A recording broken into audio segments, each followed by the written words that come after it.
Let's record. Welcome everybody to the latest supporters update. It is March 2024 and this is the latest in our quarterly supporters updates. We do these to help update people about what the news from across the movement, what's happening in our groups and our centres. And today you're joined by myself, Debs McCann, Woodcraft Folk's CEO, and we are joined by one of our young trustees. Tyler, would you like to introduce yourself and say where you come from? Yeah, hello, I'm Tyler. I'm a member of General Council. I'm from Manchester District and I'm a very active member of DFs, our wonderful 16 to 20 age division, which I will talk about later, of course. Thank you very much, Tyler. As I said, the sessions are to keep everybody updated about what's happening across the movement, looking to try and encourage you to get involved and to hear your feedback and suggestions. And at any point, you're welcome to ask us questions. If you're watching the recording, by all means, get in touch, either by emailing debs@woodcraft.org.uk or General Counsel, who you can reach at general.counsel@woodcraft.org.uk. Today's session, we're going to have some headlines from our groups, hear about some of our new groups, some of our funding, what's happening in the centres, a little bit about projects and staffing changes. Tyler, as the chair of the DF committee, is going to give us an update from the DF movement, and we'll share a few of our future plans and encourage you to support us through our trade union affiliations or even our union lotto. So we'll end the session with a Q&A as well. So I'm going to hand over very smoothly to Tyler. Tyler, do you want to give us some good news?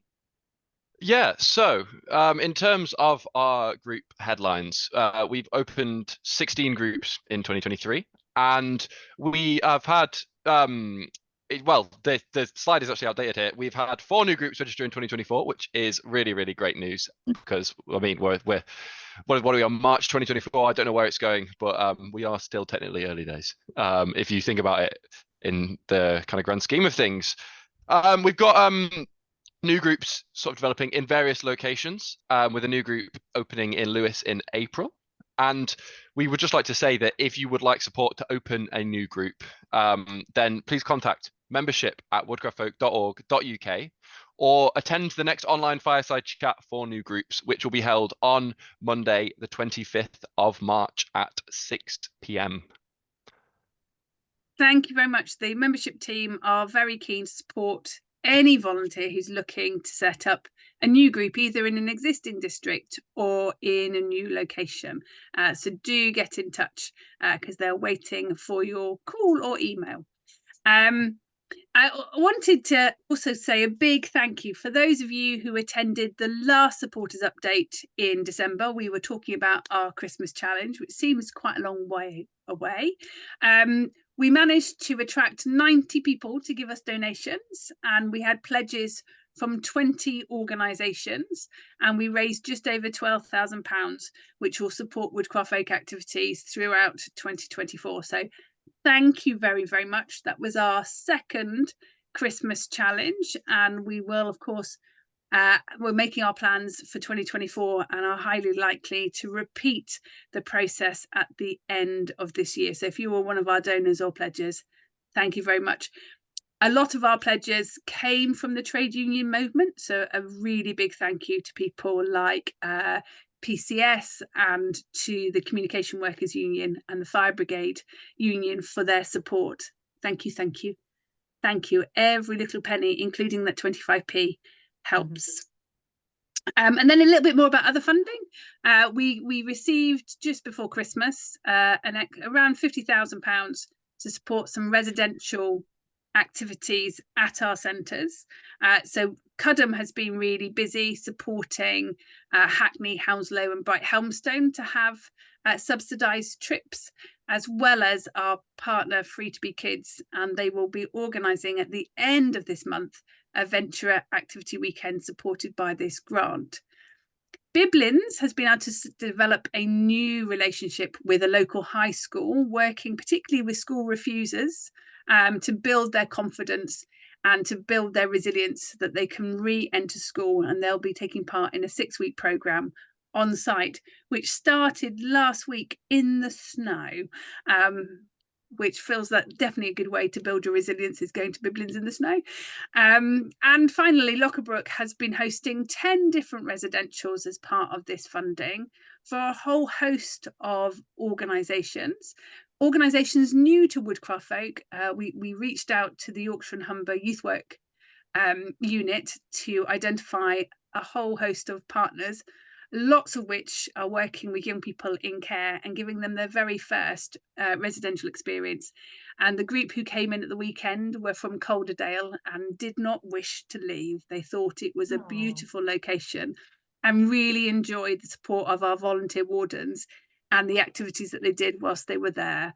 And we've been really enjoyed. We've supported over 200 young people through this scheme, so that's really, really positive. We were involved in this grant fund last year, and we were able to support about 50 people last year. So the fact we've got more funding in 2024 has been really, really positive, and we'll be looking to extend that work by going back to UK Youth and the Department of Culture, Media and Sport for a few more pennies to do a bit more. But it's been great. The other bit of funding, we've had 2 project funds actually to support our equality, diversity and inclusion work. A small grant from YouthLink Scotland to do some training for our volunteers, which starts next Tuesday, which is looking at unconscious bias and how we can be more inclusive, particularly of people of colour or from racialised backgrounds in our group settings, and how our volunteers can have confidence to address equality and inclusion topics at all of the age groups. So those sessions will start this time next week. They will be recorded, and I highly encourage people to participate in those. And we've also had a small grant from Groundwork, which has come through the Heritage Lottery Fund, to do some training with staff to help staff support volunteers to address EDI issues in our residentials. Sorry about that. And then we've got some funding bids that are in, so cross all your fingers, everybody, please. Biblins has just applied to Sports England and the Screwfix Foundation to do some refurbishment work to its bathrooms, so we're keeping our fingers crossed there. Lockerbrook has applied to do some decarbonisation work to reduce the amount of energy we're using by installing some very exciting insulation. But insulation is the key to reducing our energy bills. Cudham has just submitted a bid to the Heritage Lottery Fund to celebrate its 50th anniversary, which, if successful, will also include some work about a new songbook and the history of the songs that we sing around the campfire.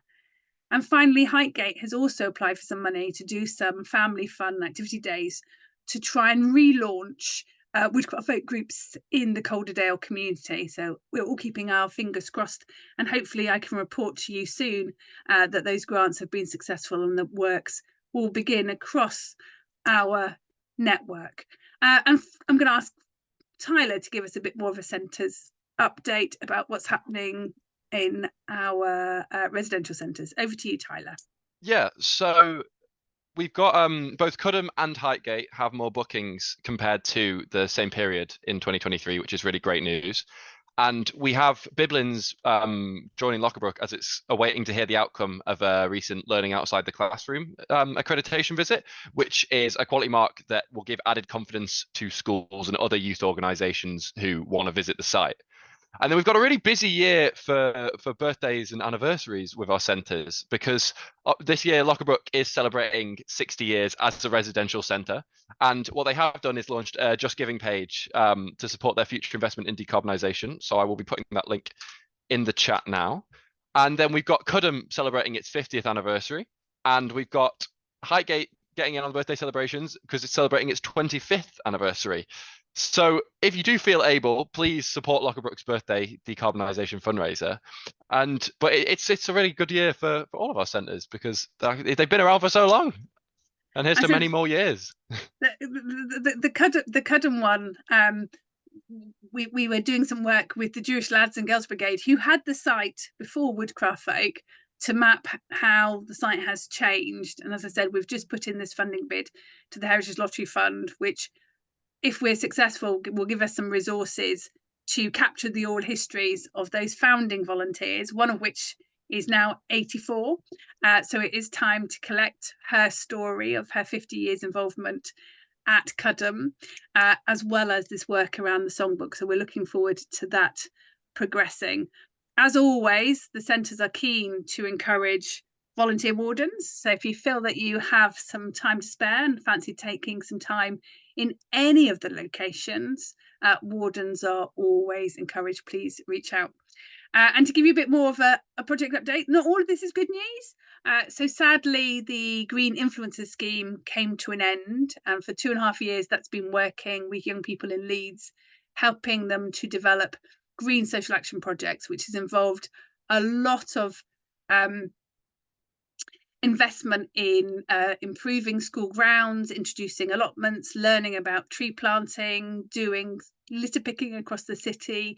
It created a multi-faith sensory garden within the city. It's been a really, really beautiful project, but unfortunately the funding for that came to an end at Christmas. But it's not all bad news, because we also launched the Peer Action Collective, which I'm very excited about, which will see our young leaders deliver training to groups of young people who are at risk of violence and gang-related activity. And this project, our young leaders will help them adopt cooperative approaches to their social action projects, with funding from the Youth Endowment Fund and the Young Foundation and the Co-op Group.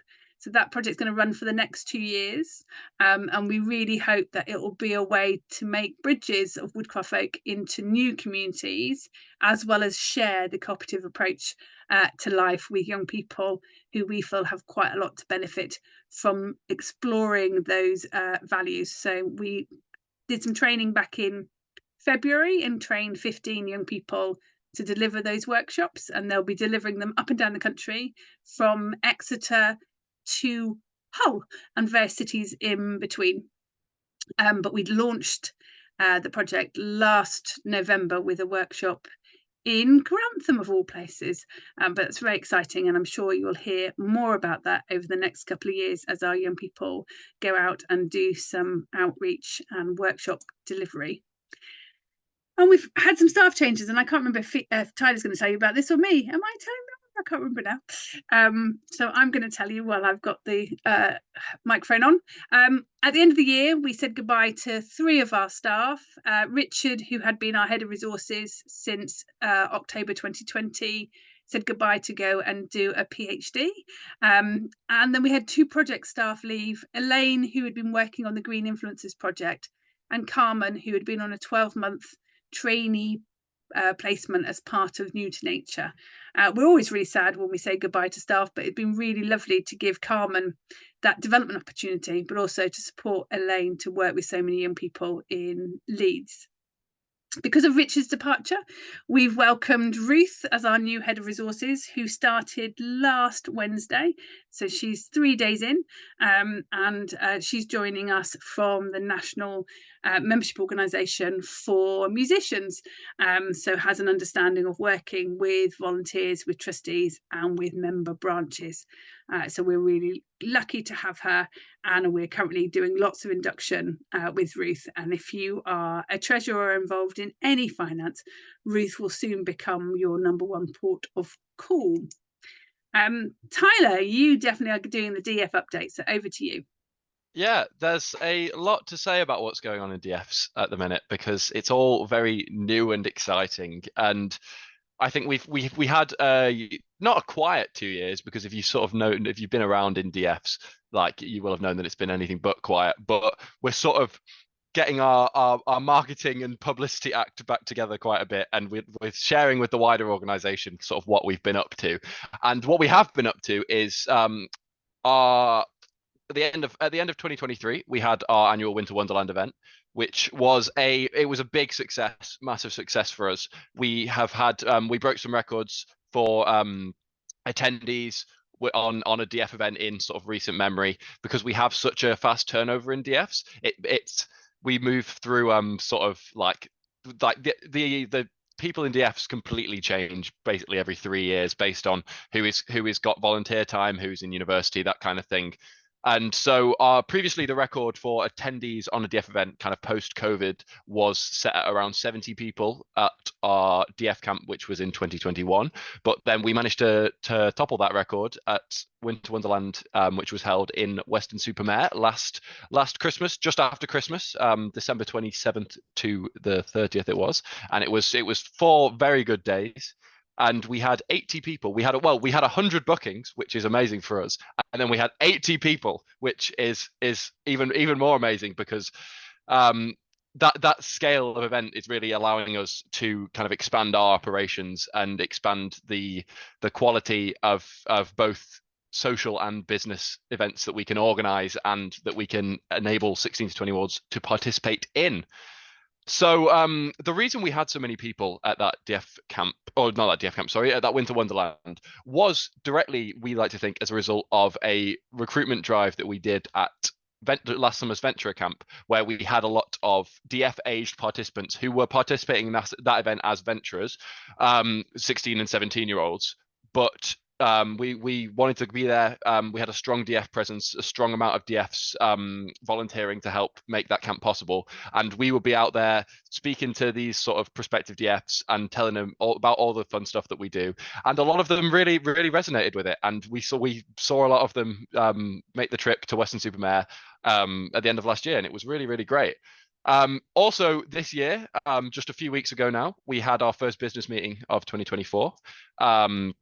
Which we held in Birmingham, and it's really nice to see us making a consistent return to these in-person business meetings, because we had to scale them down a bit during COVID, but we've been slowly bringing them back. And DF business is honestly a really important part of what we do, because it does give our young people opportunities to be involved in this sort of ideal like youth movement. Like it's a wonderful version of democracy that works for everyone, which, I mean, say what you will about other forms that you might find around the country, but it's really good because we have people who are elected onto the DF committee every August, and so they all attend these business meetings. But we also have non-committee members who come to share their voices and opinions, and to make our discussions just that much more worthwhile. So that was a few weeks ago, and that was well attended, and we had a really good time. And we'll be doing more business meetings. We have we call them things. We have one in this February slot. We'll be doing another one in July, and then we will take a break until about November time. But that one is a long way off yet in DF time. We do not organise that far in advance. But in terms of what we are organising in advance, the next DF event, our annual Spring Awakening, is looking to be held in Whitby at the start of April. We're just finalising that. I've got the Instagram posts and the website articles ready to go. We're just waiting on a few bits of confirmation from the actual place we're holding it at. But that's going to be very, very good. And we're expecting a good turnout for that as well. And speaking of sort of Instagram posts and website articles, I talk of this because I'm also the DF communication representative. So I'd like to just highlight that in terms of where you can find out more about DFs in the greater scheme of things, we have our official website, which is spanthat.world. And I personally update that quite often. We do not put out like posts on our Instagram, which is at Woodcraft DFs, and that unless we are also putting out something on our website. And often I put them out on the website beforehand. So if you really want to know what's going on in the DFs before anybody else or any of your friends, then you've got to go to the website, where you can usually find me writing extensive amounts of paragraph to say sometimes what I could have said in one.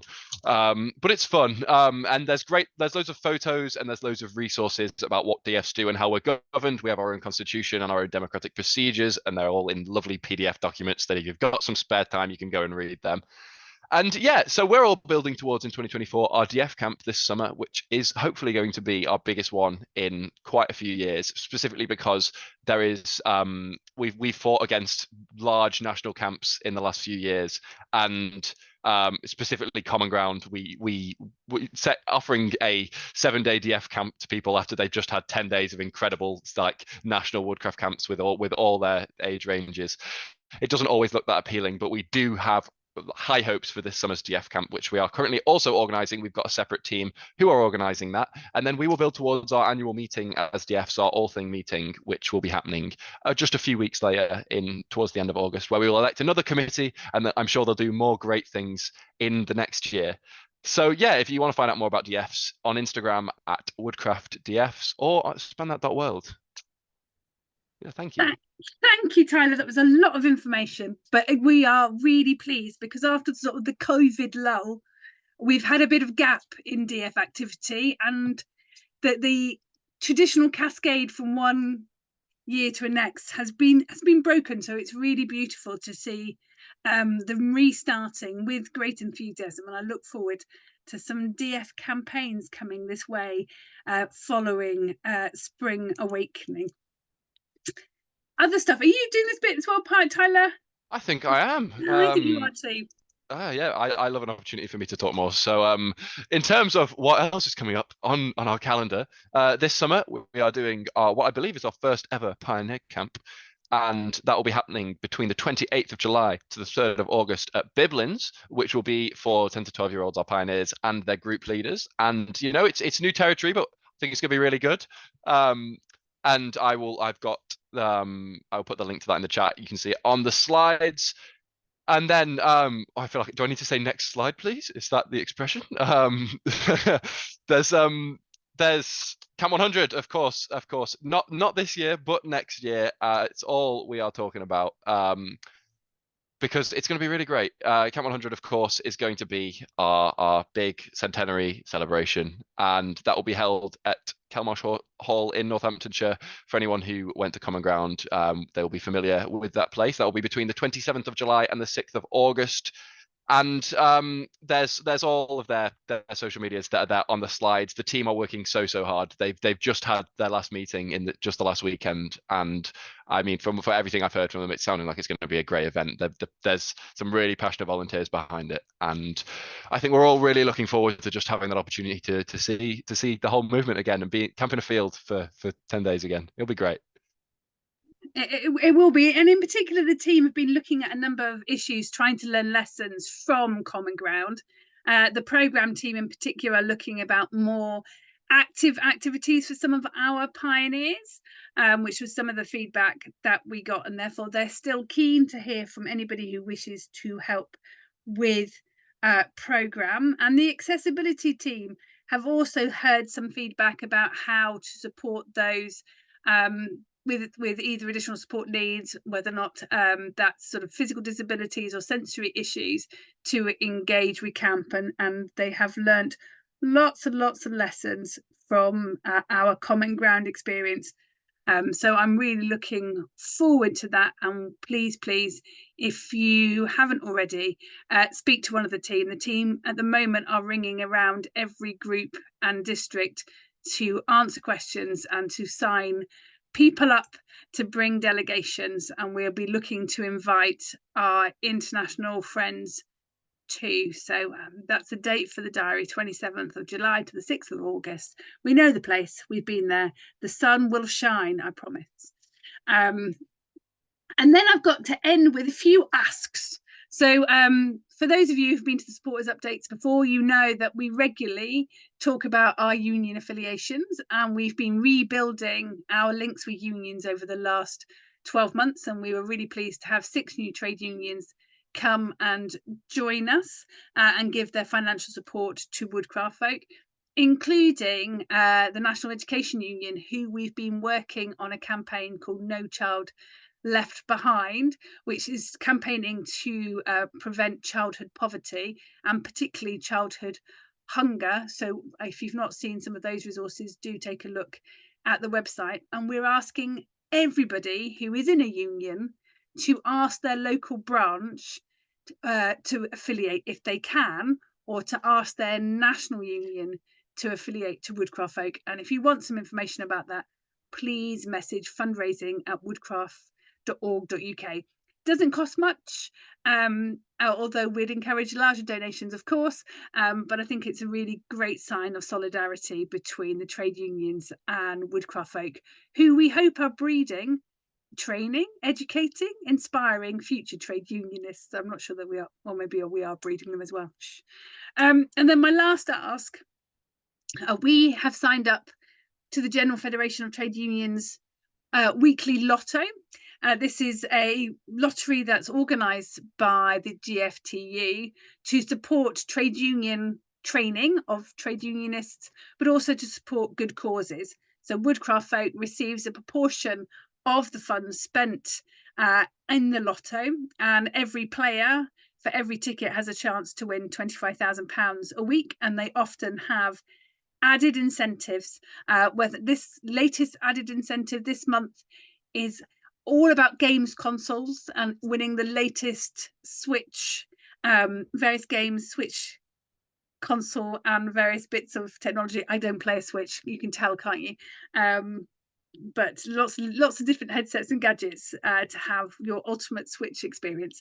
But do take a look at that website if you fancy having a flutter and supporting the General Federation of Trade Unions and Woodcraft Folk at the same time. And that's really the end of our supporters update, unless you have any questions for us. If you would prefer to ask your questions without it being recorded, I'm going to stop the recording now.